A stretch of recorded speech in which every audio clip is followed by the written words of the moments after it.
$2 trillion of stimulus that's been injected into the economy. Call it a fourth industrial revolution, in which technology, energy, and infrastructure all are advancing the US economy and creating what's nothing short of a stunning renaissance, of which will be positioned for the next decade plus to create more jobs, create more economic productivity, advance our technology base and industrial manufacturing base. Welcome to the Tao of Chao podcast, where we will try to find balance and provide a clearer path forward in this uncertain world. Today, my return guest is Michael Underhill. Throughout his investment professional career, Michael has endeavored to bridge the worlds of academic theorists and financial markets. His success in doing so has resulted in a reputation as one of the world's most provocative and respected financial analysts. Michael has pioneered several unconventional portfolio strategies that are now widely applied, including listed infrastructure, listed timber, listed agribusiness investment strategies. In 2007, Michael established Capital Innovations as a research-intensive asset management firm that focuses on innovative alternative investment products for institutional investors. Michael graduated from Pennsylvania State University with a degree in economics and a curriculum emphasis in statistical econometrics. In addition, he has completed postgraduate coursework from Pepperdine University and Stanford Law School. And here is Michael. Michael, thank you for being a return guest to Tao and Chao today. Good to see you. Good to see you as well, Philip. We have a lot of topics to talk about, and you are so eminently qualified to talk about it. So I'm going to learn a great deal, and hopefully the audience will catch on quickly. I'm going to go set the stage a little bit to give some background so that we can then dive in and talk about really the new U.S. industrial policy, inflation, interest rate. Those are all really important, not only today, but on an ongoing or forward-looking basis. So as a result of the great power competition, geopolitical tension, and the breakdown of the supply chain during pandemic, the U.S. passed three major pieces of legislation. One, the Infrastructure Investment and Jobs Act. Two, the CHIPS and Science Act. And three, the Inflation Reduction Act, with partially all of them kind of overlapping priorities and together introduce about, as I add them together, is about $2 trillion in new federal spending over the next decade or so. And together they're looking to improve, U.S. Economic competitiveness. I guess we call them today our American exceptionalism, innovation and industrial productivity, and of course, national security. We cannot get away without talking about national security and all this stuff. Specifically on the CHIPS Act, I thought it was interesting that under the CHIPS Act, the U.S. is seeking to be on track to produce 20% of the world's leading edge semiconductors by 2030, which is not that far from now. Currently, the U.S., guess what, makes 0% of the leading edge logic chips that are crucial for everything from mobile phones to AI to quantum computing.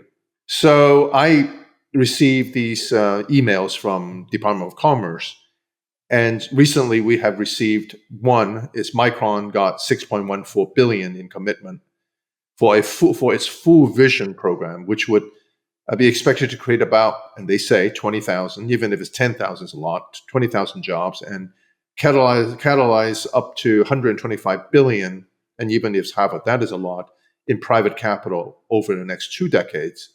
And this includes, on top of that, $50 billion in capital expenditure over the next 6 years alone. Samsung got the $6.14 billion as well in commitment, which unleashed about $40 billion in investment from Samsung and cemented Central Texas' role as the state-of-the-art semiconductor ecosystem, sort of a place where they can't start making things, creating an expected 21,500 jobs and leveraging up to $40 million in CHIPS funding to train and develop local workers, which I think it's really an interesting and important aspect of it. And then the next one is TSMC. Of course, they already been being supported in Phoenix, and now is a second project giving them $6.6 billion to support its investment of more than $65 billion in 3 greenfield leading edge fabs in Phoenix, Arizona, which will manufacture the world's most advanced semiconductor. And then an additional 50 million in CHIPS funding also dedicated to training. And then finally, Intel got 8.5 billion in commitment over the course of the next 5 years.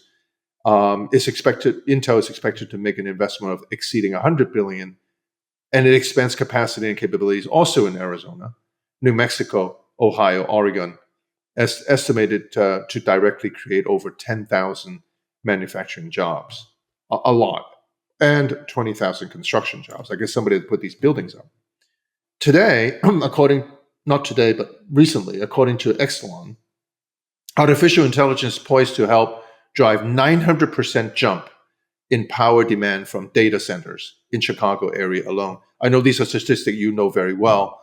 I sound like Michael Underhill myself by citing some of this type of statistics, and about 25 data center projects that would consume around 5 gigawatts of power today, which is equivalent to about 5 nuclear power plants.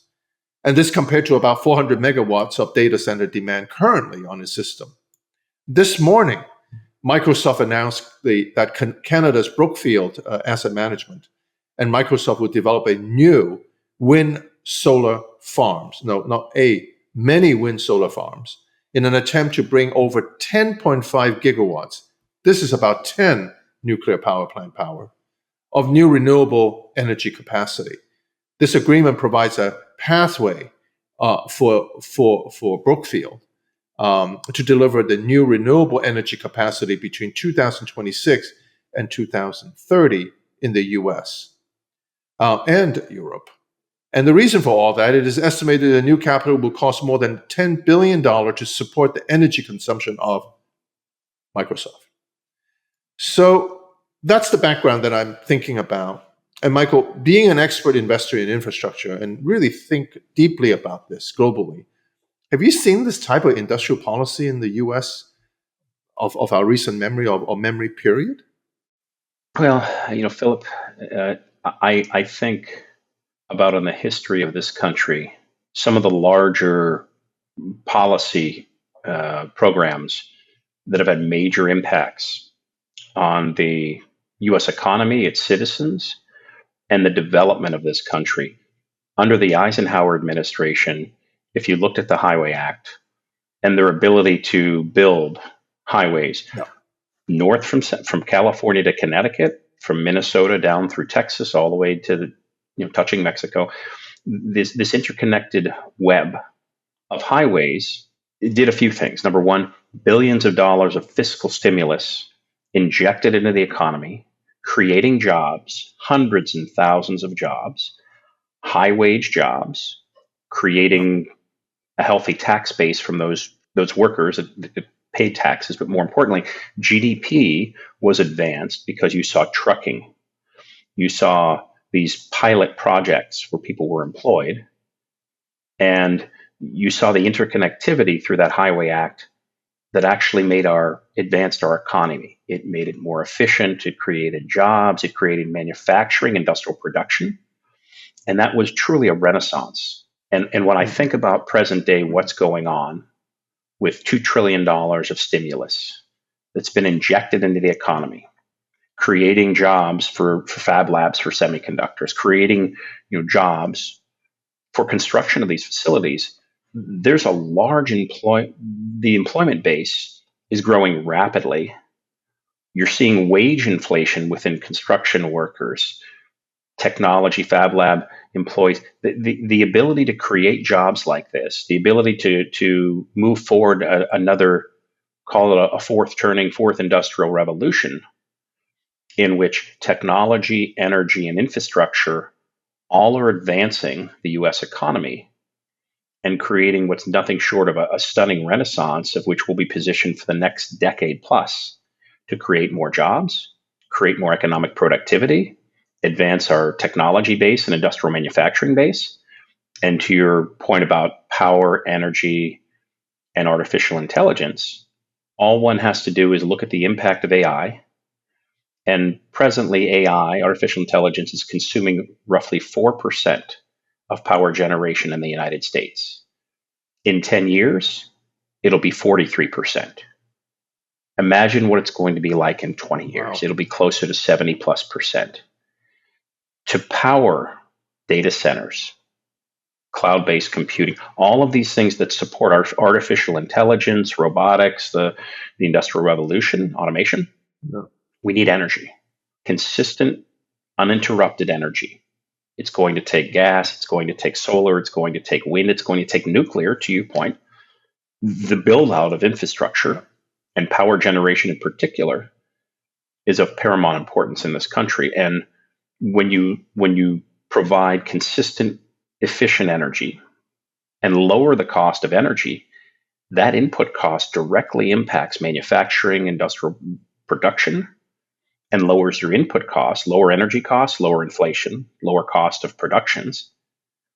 And whether you're making widgets, Boeing aircraft, or semiconductor chips, everything requires energy. Everything requires energy. And I think that's the real conundrum that's faced by this country, in which we've had no real cogent energy policy from the left, from the right, or anyone in between. And I think the next logical progression will be the shaping of a national energy policy that shifts from coal to nat gas. It incorporates oil, but when you look at power generation, natural gas is now forecast to eclipse all forms of energy and power generation for the next 10 to 15 years. And when you look at the input costs of gas right now, it's the lowest price it's been in 20 years. It's actually cheaper to generate power through nat gas. It's cheaper than coal. And if you were to just take a snapshot of US utilities and power generation from 2005 to 2023, the shifting of US utilities from coal to natural gas reduced carbon emissions in the United States by roughly 24%. So we shifted from coal to nat gas, cheaper, cleaner, complemented by nuclear, complemented by solar and wind. So to your point about Brookfield and some of the infrastructure build out of renewables, right now renewables are roughly about 6 to 7% of all power generation in utilities in the US. Small, cute, clean, but with renewables, particularly solar and wind, you have an intermittency issue. Said another way, when the wind doesn't blow, the sun doesn't shine, you better have battery storage. Yeah. And battery storage requires rare earth materials. Yeah. And so the energy material supply chain is critically important. Yeah. Throughout power generation, utilities, and that knock-on effect into artificial intelligence and data centers. It's all this infrastructure is interconnected. And the amount of infrastructure stimulus that's been put out there, 2 trillion, is a very large pig. And the United States economy is a very large python. The process of allocating funds through these fiscal stimulus, multiple fiscal stimulus programs, is just in the first inning of what's going to be an 11-inning Yankees-Red Sox game. It's early innings. You're seeing $1, $2, $6, $10 billion projects. But if you compare that to $2 trillion of stimulus, fiscal stimulus, it's a deck chair on the Queen Mary. It's we're rearranging things around. We better start going down to the engine room and really start making meaningful changes to make sure the Queen Mary doesn't hit an iceberg. We need to start tacking a little bit more and charting a course. So, Michael, let's just spend a little bit of time on this energy transition. We've been talking about it. I don't mean you and I, but we collectively have talked about it for some time. And there are some challenges. And you mentioned that we are moving eclipse, the cost certainly much lower for nat gas. As we think moving forward to more greening from an electric, from an energy transition standpoint, we are producing a lot of gas in this country. I think we are energy independent if we really want to do that. How do you think we're going to be able to balance environment and the sustainability going forward? Is that a real issue, or is it just really noise at the moment, moving forward in trying to support what we are seeing here? So Philip, that's the $50,000 question. And as I always say, the solution's always somewhere in the middle. Power generation will require the shift from coal to nat gas, complement nat gas power generation with nuclear, wind, solar. And I think as nuclear grows, small scale nuclear to complement the portfolio of energy and power generation, that's the solution. Sustainability is about doing more with less, reducing emissions by moving from coal to nat gas and then slowly moving from gas to other renewables like wind, like solar, like nuclear. And as small scale nuclear and renewables start to scale up a bit more, and we build out the infrastructure for small scale nuclear and renewables, that build out of the infrastructure will require capital and will require a national energy policy that focuses on sustainability. And again, I would reiterate that sustainability is about doing more with less, but the solution's somewhere in the middle. It's not too far right, partisan wise. It's not too far left. It's a bipartisan approach, adjusting the dial to have a more nuanced approach to energy economics and power generation. All one has to do is look at Finland when they were faced with a geopolitical risk and reality of Russia, which was supplying nearly all of their natural gas for power generation. Russia turned off the spigot. They had no more gas. Utility bills went up. The economy in Finland went in the tank. All of the politicians met and said, we have nuclear reactors. They've been decommissioned. How long will it take to reactivate these nuclear reactors? Sure enough, a year and a half ago, Finland decided to reactivate those nuclear reactors. And guess what happened to power prices? And utility bills went down 70% within 90 days. Power generation reduces inflation, reduces the input costs for manufacturing and production, as well as, just think of the average consumer, the utility bill goes down 70%. That's more money in their pocket to address some of their bills, address some of their spending, and increase savings. So you talked about a couple of things.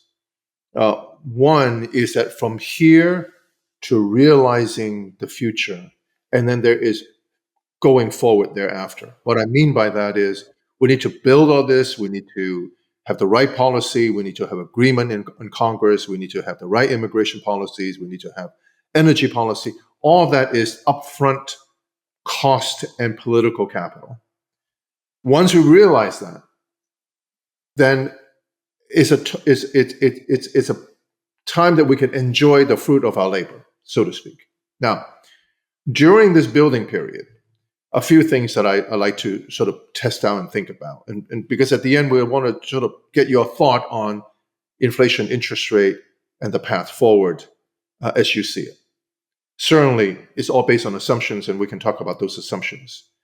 So one of the things that we talked about is really we need two types of raw material, as I call it. One is strategic metal that you already mentioned, and the other is human capital, labor. And labor is divided into two parts. One is blue collar, people who are actually going to build these buildings, build this infrastructure. And of course, we've been focused on a CHIPS Act, but there's also Infrastructure Act. There's roads and bridges. I mean, in Baltimore, everybody knows about that. Key Bridge, how much money it's going to take, who is going to actually do it, and so on and so forth. And then there's the other skilled laborers specifically for CHIPS Act and other things, which is sort of technology of tomorrow. And then energy is the same thing. I don't know how many nuclear scientists out there who are qualified to do the type of things that we expect. And how we compete in a limited pool of talent globally, because this is not just a US challenge, it's a global challenge. And so I'd like you to sort of share with us your thought on those two limiting factors. One is strategic metal that we need for the renewable energy part of the discussion, which is what we need for sustainability. And the other is really human capital. Any thoughts on that and how that impact our ability to have the renaissance, which I totally agree with you, that we're going to have an American renaissance because the amount of money that we're talking about is $20 trillion in the next 5 to 10 years. That's a significant amount of money and really help U.S. Speed forward to continued exceptionalism. So your thoughts on those two limiting factors, Michael? So to keep it in under an hour for those two questions, the conundrum challenge with rare earth metals. You've got, let's just take a look at battery metals. Lithium, for example. Lithium is in, there's a scarcity of it. And particularly in the US, when you look at lithium, you've had politicians, administrations say that we don't want lithium, mining, any types of processing. You look at nickel, NiCad batteries, as well as cobalt. That most of that cobalt is coming from foreign countries, right? The what we were seeing to try and alleviate the battery metal problem with lithium is they're actually coming up with processes to generate lithium from salt brine from geothermal pools, and they're doing it today in Nevada. They're doing it in California in smaller scales, but they're generating that brine in which they can further process it into lithium and use that for battery metals. So that's one example of how innovation and technology is solving the problem, scarcity of these battery metals and other types of materials. The ability to address through technology and innovation rare earth metals, battery metals, and other types of critical mineral resources will continue. But technology and innovation is the only thing that's going to advance that outside of a massive sweeping foreign policy issue in which we decide to secure foreign rights to foreign metals and natural resources. That foreign policy is something that's been ongoing for decades, right? And I think whether you look at Afghanistan with its resources in oil and gas, as well as gold and rare earth materials, those are some of the things in which, to your point, geopolitical risks are. That's been ongoing. Coming from more of a holistic approach, technology and innovation can address issues like battery metals, in which then batteries can be produced at scale, and batteries will complement solar and wind and other types of power generation, so we could store that energy and use it for production, use it for consumers. That's how we solve for the energy material supply chain, as I refer to it, is through technology and innovation, of which you've seen some investment, but again, more investment needs to be allocated, dispersed, to help build up these pilot projects like the brine processing into lithium. Your other question around labor. We have a massive skills gap in this country, and you take the massive skills gap and you combine it with a lack of a cogent immigration policy, of which you have highly skilled, highly educated scientists, engineers, technology professionals that were not getting visas. It's become much more difficult. We've tried to hire people and have them work for us, and we've had problems getting visas for highly skilled, highly educated professionals in technology and energy. And I don't know of any company that hasn't run into that problem. So creating an immigration policy, the path to citizenship for skilled workers and scientists and technology executives, that's part of the renaissance that needs to be accelerated. So within, to your comment around white collar workers, within that technology complex, energy complex, scientific and research professional complex, those are the people that need fast track immigration, so that way they can help address the brain drain in this country and the skills gap in that higher socioeconomic strata, white collar segment of the economy. And when you talk about blue collar, being raised in a family, my father worked in a steel mill in Pittsburgh. And when the steel mills went out of business, there was a massive skills gap because they were for decades working in a certain segment of industry. And when that industry, those jobs went away, Pittsburgh had to force themselves to reinvent the city. And literally, that's when the mayor, Caligiuri, came up with the Renaissance, as they called it in Pittsburgh, in which skills-based training, job creation, shifting the economy to healthcare, financial services, other types of industries to complement and help the economy, regional economy, recover. Pittsburgh is a great case study that took, admittedly, 20 plus, almost 30 years to reinvent itself and have that renaissance. So I look at that on a larger national scale. And if you look at the United States, this renaissance, it's already started with funding.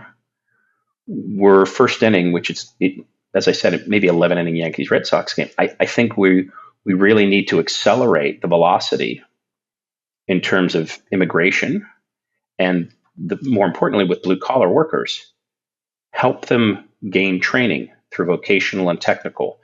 The stimulus should find its way into vocational and technical schools, so you can have skills for electricians, plumbers, steam fitters, operating engineers, carpenters, bricklayers, all of what's referred to in the labor union building trades, so that you can have more highly skilled workers in the building trades, of which, even if you look at the demography in the building trades, they just had their annual labor union annual building trades conference in Washington, D.C. a few weeks ago.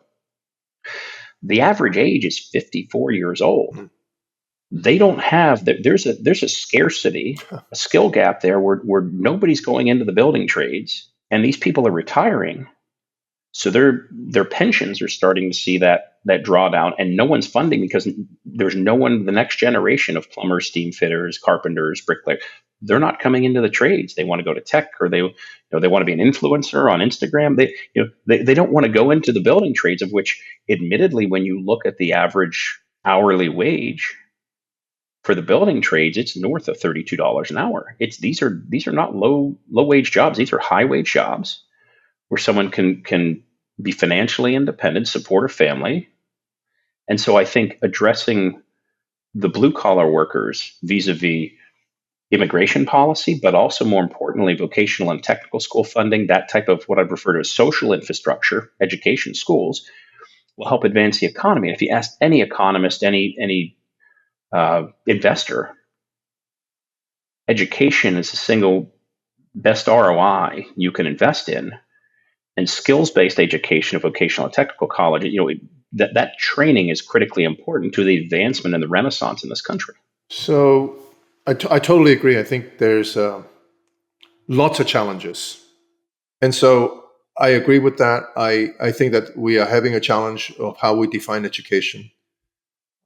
Skill-based, the kind of thing you're talking about, how the trades vis-a-vis getting a PhD in philosophy. That they're all education, but we have been emphasizing so much on higher and higher and higher education, and really diminish the importance of all the other things. And it's the other things that we're going to run out of skilled workers as well. And you look at China, for example. I understand that many of them have been highly educated. They are very educated in certain things. Certainly the engineering that is well known, but there are also other highly educated, but that's not where the market is. So they end up not able to fit their education to the job requirement in the real world, and add so much frustration and wasted a lot of time and money. And really finding out that it is as respectful to be a plumber as it is to be a college professor or as a doctor. Each career, each type of job should be respected, and that they should earn a decent wage and decent for a decent job. Anyways, it's not a political speech. It's just echoing what you are saying, expanding on it a little bit. It's sustainability of the economy. You hit the nail right on the head. So between here and there, we got to have smart new energy policy, smart new immigration policy, assuming the two-party system that we have are able to get together and do the right thing, however that's defined. As a betting man, I'm not seeing it right now, but maybe ultimately, I think you mentioned that infrastructure is one thing that can galvanize and can push both sides of the political aisle together. Educating and training maybe is another one. Hopefully immigration, but that remains to be seen. So, but again, between here and there, it seems like we're going to sink a lot of money, build a lot of buildings, hire a lot of people, and that all smells to me inflation. Until we get to that level of productivity where we can enjoy, as I mentioned earlier, the fruits of our labor, we are expecting, if you agree, a higher inflation and much higher, much longer than what the current rhetoric of the market is about higher interest rate for longer. Thoughts on that, Michael? Absolutely. When you look at what's occurred with fiscal stimulus, it's inherently inflationary because the the front end of this funding has created inflation, services inflation, modest wage inflation, but quite candidly, wages have not been commensurate with inflation on the front end of this project, which really is a project, an investment in the country. But you've seen massive inflation, and whether you're looking at CPI or CPE and any of the sub-index constituents, inflation's running hot, hotter than it's been in over a decade. And it's very sticky, it's not going away. And if you were to look at the current trajectory of inflation, it's mimicking the 70s style of stagflation, where you saw inflation and then it retrenched and then it spiked again, of which now we're seeing an acceleration of inflation and prices across services, healthcare, insurance.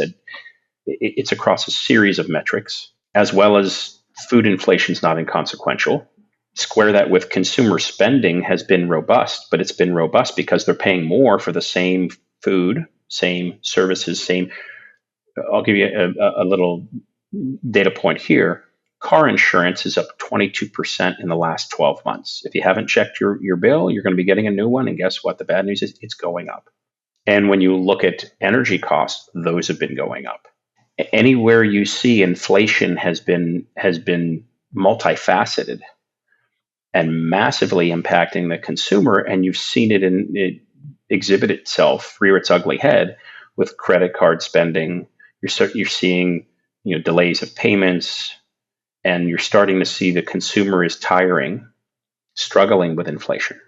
Having that kind of stagflationary trajectory, investors really need to prepare for the oncoming long, slow, grinding process of inflation that may last the next 3 to 5+ years until we can create this flywheel effect in the economy, lower the price of energy, manufacturing and production costs, try and adjust some of the dials in the economy so we can get things back on track. And ostensibly, we've had higher rates than we've had in the last decade, and the Fed is right now in a position where they're in the corner, backed against a wall, and Powell is struggling with trying to lower rates because of an enormous debt load.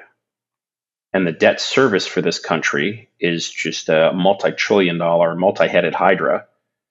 And at current rates, it continues to compound against the country. But if he were to lower rates, that would accelerate inflation. So he's caught between a rock and a hard place. Right. So I think where we go from here, it's going to be a difficult challenge for consumers. But I think they should be a little bit more introspective about how they're investing and what kind of assets do they hold, i.e., do they hold hard assets? Do they hold real estate? Do they hold infrastructure as an investment in their portfolio as inflation protected income, as a hedge against this multi-year secular stagflationary trend? So the Fed and the global central banks, as you know well, is continue to target 2% as sort of the neutral inflation rate. And they everybody knows this, wants to bring it back down to 2%. In fact, the Federal Reserve's Open Market Committee is meeting right now as we are speaking. So we'll stay at 5.25%. And again, we'll continue this whole thing about higher rates for longer. I agree with you, Michael, that when people think about higher rate for longer, they are thinking still maybe higher rate than the last 10, 15 years, which has been extraordinarily low interest rate. Because of the zero interest rate environment policy that was deemed to be necessary to save us from ourselves. I think that's the wrong anchor to compare it with. Many now expect the Fed to cut maybe only twice, if not less, this year. As we witness some even recent data that we're not getting we're not getting there anytime soon. And inflation, like you said, had made a slight U-turn. We looked at consumer spending. We look at many of the data that came out. It's not moving in the direction, at least not in a straight line towards 2%. I looked at some numbers in my quarterly review, which I write quarterly, and I looked at going back to the 60s, 70s, 80s, 90s, and 2000, and now in the 2010 decade. And then I look back into the 1980s, the Fed funds rate and how much is the rate actually is above inflation is 3.9% in the 80s, 3.9% above inflation. So if inflation is 2, back then was 5.9%. If you look at the 80 and the 90s, if the inflation was 2, which probably wasn't, it is at 1.92%, meaning it's 3.92%. If you look at the 10 years, which is really interesting because a lot of things is based on the longer, your car loans, your mortgages and so on is not based on the front end of the yield curve, it's the belly of the yield curve. In the 80s, it's 4.53%, 453 basis point above inflation. And in the 90s, it's 344 basis point above. So when we think about where the inflation is and where the interest rate is, I don't know how much lower it can go. Even when they talk about the front end getting lower, but the back end, I think it's not priced based on where we think the inflation most likely be, and it's not at 2%. Why do you think that the inflation expectation, which is what most people are worried about in the policymaking sense, still fairly anchored and not off the anchor yet, when everything around us has gone up in price, including auto insurance? I think there's a certain subset cohort of the population that has been living without inflation for so many years, they haven't been keeping track of their spending patterns. Financial literacy is one of the biggest challenges facing this country today in terms of spending, savings, keeping track of things revolving credit, as well as even think about monthly car payments. The average monthly car payment is $872 in this country. I don't know about you, but I don't pay that. And the average car being driven in the United States is a little over 9 years old. So the cohort that's seen inflation in the past, call it 45 years old and older, that have may seen modest to severe inflation in the past, they've seen this movie before.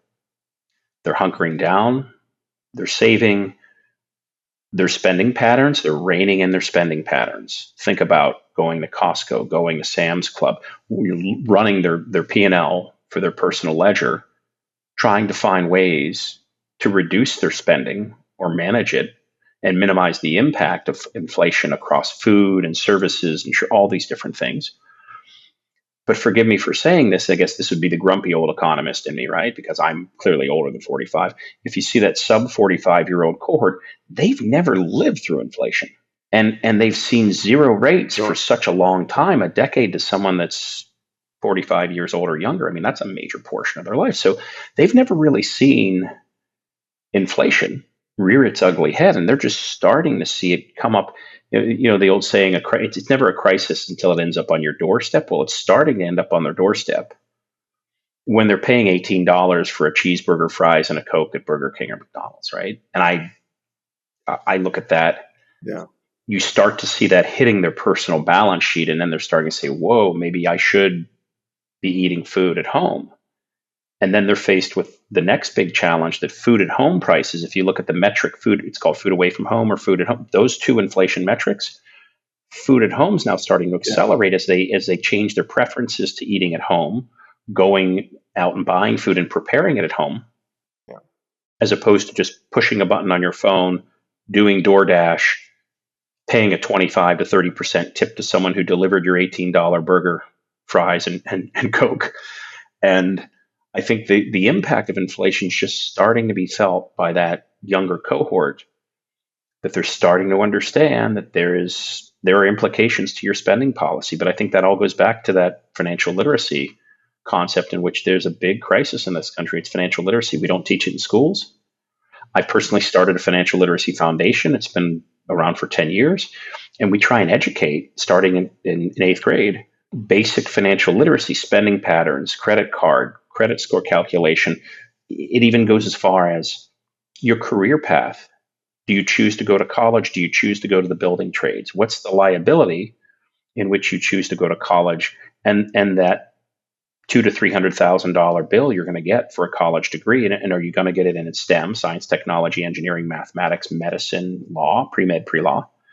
Or are you going to get a degree in sociology or philosophy for $250,000, and then where are you faced with your employment prospects? So I think inflation, and that hits to your college, and tuition has gone up 1,800% in the last 30 years. College inflation is massive. All that also run into this renaissance that we're throwing all this money into the economy, that we need more people with the right skill sets. And they are facing inflation. So there may be, and I use a very old term, a wage price spiral. May not be as bad, not likely to be as bad, but there's going to be some that look, I just can't afford to even go to Burger King. I need more money. And the employer is not going to say, well, then goodbye. We're not going to give you any more money, because there's nobody else to replace that person, per se. So there's going to be a tension, I think, in terms of labor shortage, or right sizing the number of people. And perhaps in manufacturing, there will be more robotics, but even more robotics doesn't completely replace humans. So I would think that we are in agreement that it's going to be higher inflation for longer. And as a result, interest rate is going to be higher for longer. And it's a double-edged sword. I just filed my taxes April. And this is how I haven't kept up with understanding how much interest I have made. I was surprised that I'm actually making interest for the first time for a decade.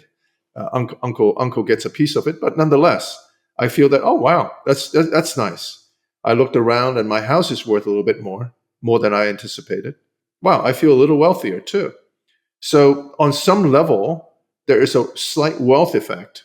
I don't want to overemphasize that.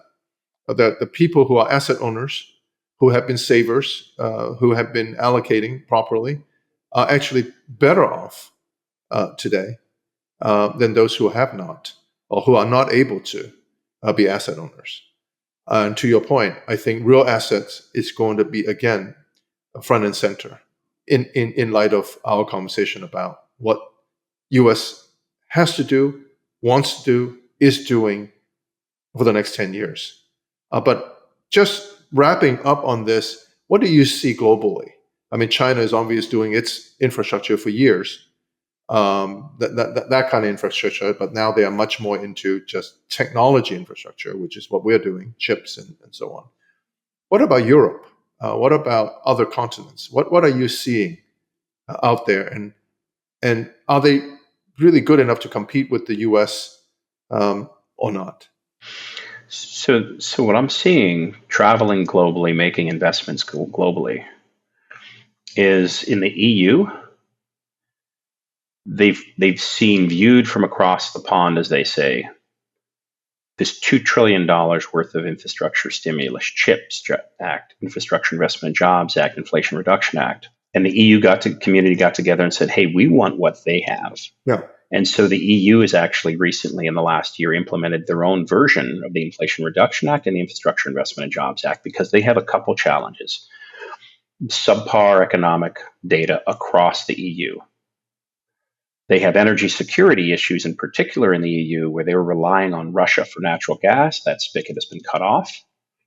So places like Germany, where they decommissioned nuclear reactors years ago, moved to gas, as well as wind and solar.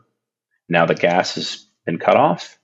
Wind and solar, they're running into economic problems. So now they've gone back to using coal. So they've gone from 1.0 to 3.0. Now they're going back to 1.0 in terms of energy to drive their economy. And now they're saying, we want what the U.S. seems to have their act together more so than we do on policy. The EU, just that region alone is just implementing infrastructure investment policy as well. So globally, North America, South America, Europe, Asia, infrastructure is in the frontal lobe of every politician as a way to create jobs, create stimulus for their economy, and move forward their own renaissance within their countries. That being said, all infrastructure investing is local, all politics are local. So if the politicians can get out of their own ways, which is very difficult for them to do, they need to be able to enact these programs so they can generate some economic growth, productivity, job growth, and use technology and innovation to create that renaissance.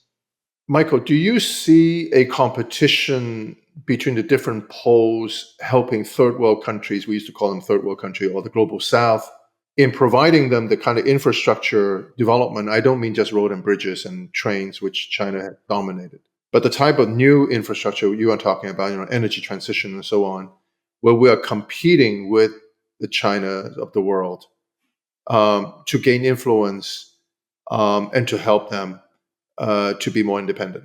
Absolutely. All one has to do is take a look at Africa. If you look at the fact that Africa, just from an energy perspective, going from very little power generation, you have countries in Africa, they're still burning animal dung to cook their food and heat their homes. And they're going from that technology, which I would say is roughly defined as technology, heating and power generation, to solar, where you're seeing China installing solar fields in Africa, where there's continuous radiant sun to generate continuous power. That's something that's just starting to complement oil and gas and other forms of power generation.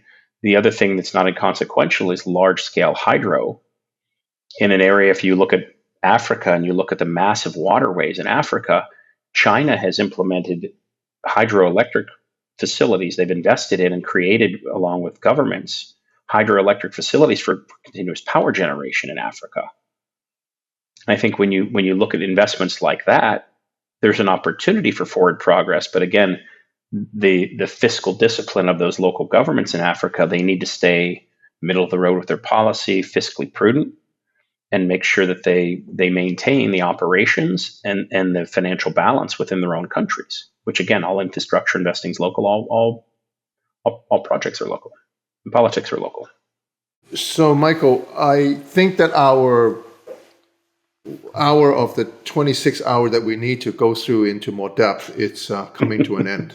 It's a fascinating conversation. It's something that I'm spending more time thinking about from an investment thesis standpoint, from portfolio construction standpoint, from geopolitics standpoint, and really thinking and trying to understand the world, which is really what I should be doing more.